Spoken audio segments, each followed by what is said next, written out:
Hi, welcome back to the session 6 of this IC fabrication series module. In this session, I will cover all the major steps in some more detail as said in the last lecture when I talked about the CMOS fabrication step. So today I will give you a brief about different major steps like oxidation, lithography, etching, diffusion, ion implantation, chemical vapor deposition, IC packages, epitaxy and metallization. Okay, so let's start. First of all, the oxidation. As we have already discussed that what basically the oxidation is the process of growing a SiO2 layer over the wafer surface. So as I said that there are two ways, that is the dry oxidation and wet oxidation. In dry oxidation we oxidize the Si surface by reacting it with O2 gas. So we form SiO2 over the surface. And wet oxidation we react Si solid material with gas of H2O, so that SiO2 is formed and H2 gas is removed from the environment. Okay, so all these two equations take place at very high temperature. As I already told you in the past that near about 900 to 1200 degrees centigrade. The one point to notice here is that, let us say if this is your silicon wafer, and let us say this is your silicon wafer and I want to deposit oxide layer, so I react oxygen or H2O with it, and so I believe that over this surface this SiO2 will be developed. Okay, but this actually developed over, not only over the surface but inside the surface up to some depth. So it consumes some depth of this also, because Si material reacts with oxygen or H2O, forms SiO2, so some part of Si is taken. So that means basically you can see here in the diagram that this was the original Si surface, this was the top surface, but when SiO2 surface grown, it grows above the area and it takes same area below the surface also. In this manner, we say that SiO2 surface, SiO2 layer is deposited with this much of the depth, with taking this much of the depth from the silicon substrate. Okay, so this is how basically the oxidation takes place. Now, moving further quickly to the next process, lithography. Let me tell you lithography also in brief. Once again with some more detail what we have discussed in the past. First of all, lithography. What is the meaning of this word? Lithography comes from the Greek word litho, which means stones, and graphic, yeah, means write. That means lithography means writing on stone simply, right? We are writing onto the wafer surface, right? So different type of lithography processes are there. We have discussed and we will discuss today again about the optical lithography, and there are other types like electron beam lithography, ion beam lithography, or X-ray lithography, etc. So basically in optical lithography we have created the mask and we have said that ultraviolet light will fall onto the surface. Light, right? While in electron beam lithography, electrons will fall onto the surface, and in ion beam lithography, ions will fall, or the X-ray lithography, X-ray will be used for the purpose of patterning the layer. Okay, so now let's just have a look once again on the steps. We have discussed that the prepared wafer is first coated with the photoresist, right? So how basically this is done? Let us see this diagram to understand this step. That we have a chuck and vacuum is created. So vacuum chuck is there and it is rotated, over which the wafer is placed, and through the dispense nozzle the photoresist is deposited continuously, and when we are rotating this chuck it will be uniformly deposited all over the surface. So let me say that there is a vacuum chuck, the wafer is placed here, and what happens that it will be rotated continuously. So when it will be rotated, whatever material we will deposit over it, it will be, because of this spinning action, all the material will move towards the sides, and so it will be deposited equally in all uh, over all the surface, right? Because of this movement. So this is what happens, that by spinning this we deposit all over the surface uniformly. Then one operation is pre-bake. What is pre-bake? Pre-bake involves drying the photoresist after spin coat. By removing this excess solvent, as some excess material whatever is deposited, we remove that because we only want a thin layer as per our requirement. Okay. Similarly, there is an operation post-bake, but I have not written mentioned that. Okay. Mm, Align and exposure is the next step, as we have already discussed in past, that we align and then we expose it to the ultraviolet rays to the areas wherever we want to remove the photoresist and the etch away the material below the photoresist. So we remove the photoresist here and then we etch the required layer from here, or we may add up dope anything, whatever the operation required to be taken place, and then finally we etch the, or we should say that we strip the photoresist from the remaining portion. As I said that we use another type of chemical for this purpose, by which photoresist gets soluble, which has hardened and can be removed easily and be washed out from the surface. Okay, so this is about the photolithography process, optical lithography basically. And one more thing here I want to tell you is about the printing technique. There may be it may be the contact printing, proximity printing, or projection printing. What basically these lithography printing techniques are, that when we use a set here, right? We create a mask set where the light will be fallen and will be exposed to the photoresist here.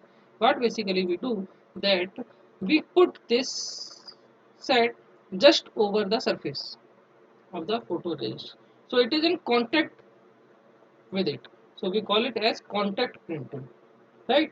And if it is not in direct contact, because direct contact has some drawbacks, right? So I'm not discussing those drawbacks in detail right now. So because of those drawbacks we may keep it at some distance above the surface. So this is known as proximity printing. That means it is not just touching the surface, not just above the surface, but has some distance, some gap between the two, and over which we will the light will fall. Okay. The another approach which is even better than this approach is the projection printing. What happens in projection printing, that we use lens in between and we keep it at a greater height. Because of the lens in between, we may focus at a lesser area here onto the wafer. So if we are creating a big mask, we can create a small mask, and we can, with the help of lenses, we can focus onto the smaller area and we can easily fabricate transistor with smaller length. For example, if I say that I can fabricate transistor with 10 micrometer length only here, I may easily fabricate transistor with 1 micrometer length here because of this focusing system, and it is much easy in comparison to the this system. Okay, but I should want to add one more point here, is that initially we were having this, later we were having these two also, and because of this photolithography exists to some level when we have reduced continuously the size of the transistor.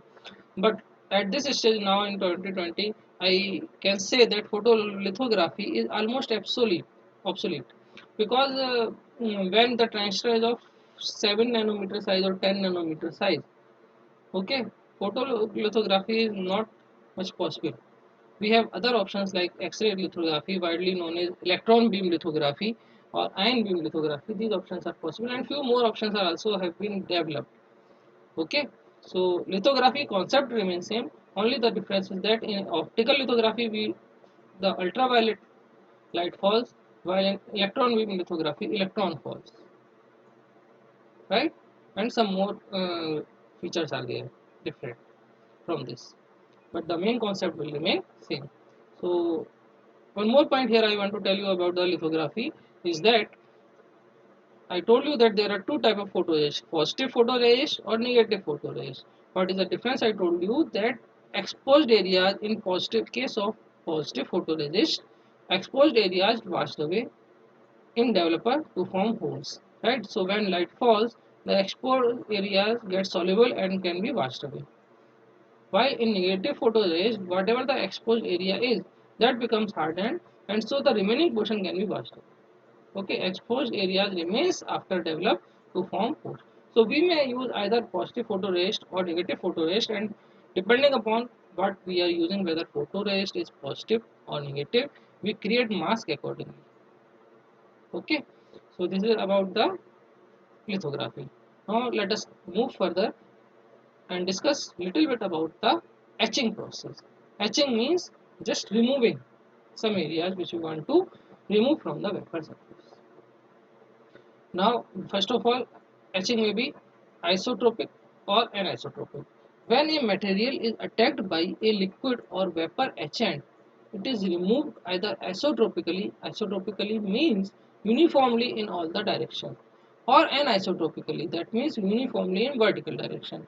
So you can see that uniformly it is removed here in this diagram vertically. So it is completely anisotropic. Okay, and when it is removed in all directions, you can see here this is your isotropic etching, and this is partial anisotropic. Okay, so these are the cases which may happen when you want to remove something, when you uh, uh, provide some liquid to when you dip it into the solution to etch. The etching may be isotropically from all the direction or maybe anisotropically, depending upon the way you are doing. So first of all, let us see, it is not necessarily a liquid. There are two type of etching, that is wet etching and dry etching. As the name says that in wet etching we are having a liquid and not in dry etching. Now what is the difference? Wet etching is a material removal process that uses liquid chemicals or etchants to remove materials from the vapor. And in dry etching, plasma or etchant gases removes the substrate material. Okay, the reaction takes place in such a manner that high kinetic energy of particle beams, chemical reaction or combination of both utilizes to remove the material from the surface. Now the physical dry etching, we can further go into the little bit more detail. The physical dry etching is a type where which require high energy kinetic energy, maybe ion, electron or photon beam to etch of the substrate atoms. When the high energy particles knock out the atoms from the substrate surface, the material evaporates after leaving the substrate. Let's see the diagram. When the high energy particles knock out the surface, okay, the silicon atoms also moved away with these from the surface, and hence here we have removed, we have etched away the material. So this is dry etching. Now chemical dry etching. Chemical dry etching is also called as vapor phase etching. Does not include liquid chemical or etchants. This process involves chemical reaction between etchant gases to attack the silicon surface. Something similar. And reactive ion etching uses both physical and chemical mechanism to achieve high level of resolution. Okay, better than the previous one. This process is one of the most diverse and most widely used process in industry and research. Now let me proceed further with the next major step, that is diffusion and ion implantation, which is widely used for the purpose of doping the impurity atom, that means N plus region for NMOS and P plus region for PMOS, as we have seen in the CMOS and NMOS fabrication. Now let us see how basically diffusion or ion implantation process is done to do the doping of these regions. Okay, so diffusion is the process of deposition of high concentration of the desired impurity on the silicon surface through windows, and then move the impurity atoms from the surface into the silicon crystal. So I should say that in first step the material is deposited over the surface, and then slowly it is deposited inside the surface into the crystal. Okay, so there are different type of diffusion system. It may be open source, closed source, it may be solid source. Let me discuss it with the help of the three things. That means we have the material either which we want to deposit, it is either in the state solid state, liquid state or the gaseous state. So for all these three states we can have solid state, uh, solid source in a platinum source board, okay, or we may have gaseous source or we may have the liquid source. So let's see all the three Hence, here in this diagram, you can see that there is this open furnace tube diffusion system. Here you can see that nitrogen and oxygen gases are provided for the purpose of deposition. Here, first of all, inside this chamber, this is the quartz diffusion board, quartz diffusion tube, and inside this quartz tube there is a quartz diffusion board because it can withstand a very high temperature easily. Okay, on this board, number of wafers are placed, right? So slices on the carrier, and near about this board there is platinum source board. Here, this is the source board. Onto inside this assume just like a bowl, and here we have deposited the solid material which we want to deposit. We have kept that. So when the gases comes into the chamber, the solid material evaporates from here and deposited here. This is the simple way to explain the step that how basically the solid material is depositing. Okay, then burn box and or scrubber for the final scrubbing and achieving the required deposition wherever we want to take keep it and remove the excess and other materials. Next way is that if we have liquid source system, you can see here that same nitrogen and oxygen gases are used, but here the liquid source is there, and so we have to mix it in such a manner that liquid is mixed with these gases and it comes directly into this quartz diffusion tube and deposited over different vapors. Okay, so basically what will happen when a liquid is mixed with some gases, it will take some form like vapors and will be deposited over the surface. Okay, third thing is if the dopant is already in gaseous form, dopant gas is mixed with these gases and passed through this quartz to fusion tube and over the slices of carrier, it gets deposited over the wafers. Okay, another thing, as I said, that instead of diffusion we may also do the ion implantation. What is the difference in ion implantation, then diffusion, and what basically the ion implantation is? The ion implantation is again the process of doping, but with the help of ion beam, not the diffusion process is going on exactly. Ion implanter is a high voltage particle accelerator producing a high velocity beam of impurity ions. So high velocity beam of impurity ions is injected onto the surface, so which can penetrate the surface of silicon target wafers and hence get deposited inside the surface. Okay, so this complete system showing the same thing. uh, we are not discussing it in much detail, every step. Simply the ion source is kept here, and through this aperture when it comes out, and through this high voltage mechanism it gives it acceleration, and the beam is then targeted, and through the lens system it is focused where we need to send it. Here the wafer is placed, the high velocity electron beam comes to this target and strikes and penetrated inside this. So if we penetrate it at a very much high speed, it may even damage the surface. So we have to take care of that. And even in fact, actually damage the surface up to some extent, and then we have to cover that damage also after ion implantation. But in some way, ion implantation is better than diffusion because it is accurate exactly at the point where we want to deposit the beams will deposit the material only at that point, while in deposition takes place over the surface, so it may be deposited at some more area. Okay, this is a major difference between diffusion and implantation, that an implantation is better as far as accuracy is concerned, that where we want to deposit, but it damages the surface,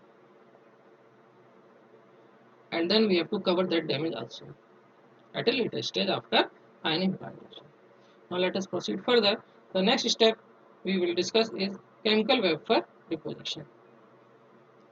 Now again, this is a deposition process, and as the name is indicating, chemical vapor deposition, that means vapors are there and chemical reactions are taking place, right? we can say that there are different subtypes of chemical vapor deposition. If it is at atmospheric pressure, we are doing the reaction. Then it is atmospheric pressure chemical vapor deposition (APCVD) process. I have written mentioned here the major points which you can read. That what are the major points? What is the difference between them? Another one is the low pressure. That means less than the atmospheric pressure CVD process. Another one is the plasma enhanced CVD process, better than the previous one. Okay, let us see few examples which thing is deposited at by which method. So polysilicon deposition. Polysilicon deposition can be done either using LPCVD or PECVD process.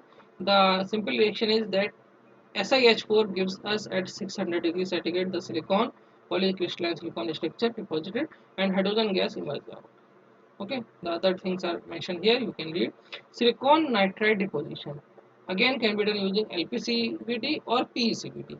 The simple equation is SiH4 when react with NH3 at this temperature gives us silicon nitride and hydrogen gas emerges.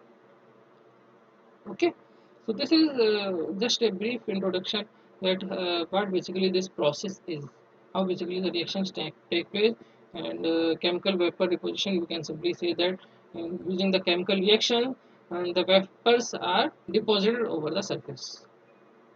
Okay, next one is the epitaxy. Again, uh, I will just tell you what basically the epitaxy is and what is the purpose. Epitaxy is the process of growing a crystal of a particular orientation on the top of another crystal. It may be called as homoepitaxy or heteroepitaxy. If we are growing silicon over silicon, then it is homoepitaxy. If we are going any other material other than silicon over the silicon surface, then it is heteroepitaxy. Okay, so it is the process of growing a crystal of a particular orientation onto the top of another crystal, where the orientation is determined by the underlying crystal surface, that is the substrate over which we are depositing. The substrate wafer acts as the seed crystal. Epi means above and taxi means deposition in ordered manner. Deposition above the surface in ordered manner. Okay, so if we have said that we have created silicon wafer, right, and we deposit using homoepitaxy the silicon layer over this wafer, that means this is silicon, this is silicon. Where is the difference? That when we will deposit using epitaxy another layer of silicon over this wafer, it will be actually more purified than this wafer. Okay, so epi means above and taxi means deposition in order. There are number of reasons to use an epitaxial layer above the silicon. For example, better material, as I just told you. You can grow higher purity silicon by epitaxy than the silicon in the substrate. Type of epitaxy widely we use either molecular beam epitaxy or vapor phase epitaxy. As the name is indicating, vapor phase means depositing using the vapors. That is why it is known as vapor phase epitaxy. And if it is molecular beam, that means molecules and the beam is there of the molecules which is going to depart, right? Next step we will discuss is about the metallization. The metallization, as we have seen that what basically the metallization is, that we are depositing the metal onto the surface for the purpose of interconnections, right? So metallization refers to the wiring of the various components together to get a functioning circuit. Metallization techniques are generally we widely use sputtering technology. It may be done using chemical vapor deposition, or electroplating is also used for copper deposition. Okay, sputtering basically is a physical vapor deposition process mainly used for aluminum and its alloys, aluminum copper alloys, while electroplating is used for copper deposition. And chemical vapor deposition is mainly used for polysilicon for gate in MOSFET and tungsten flux for trench filling. It is also used for depositing barrier layers like silicides and nitrates between Si and copper. Now let us come to the next point, IC packages. We have seen in the first session what basically the role of a package is. Now we will see in a little bit more detail that what is the purpose, what is the need, and what are the advantages of IC packages. Okay, let us first have a look on these packages. IC packages. The package is what? Which encapsulates the integrated circuit die and displays it out into a device which we can more easily connect to. I hope this point is clear to you, which we have already discussed in the first session. Right? There are different type of packages which you can see here in this diagram. Okay, I am not going to discuss all these things. Let me tell you in brief about some packages which are widely used. Dual inline package. You have seen, probably you have seen a number of ICs in, with this structure, and this is basically dual inline package. One line is here and another line is here. Dual inline package.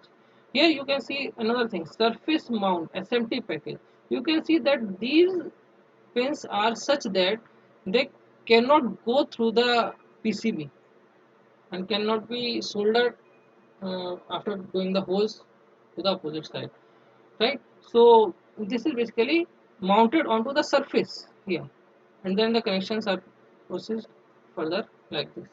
So this is known as surface mount SMT package.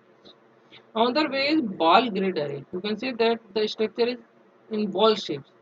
This is grid of balls, uh, which is nothing but these are the pins to connect this with the external wall. Okay, there are some other type of packages also. This is just an idea about what are the package and what are the type of package to you.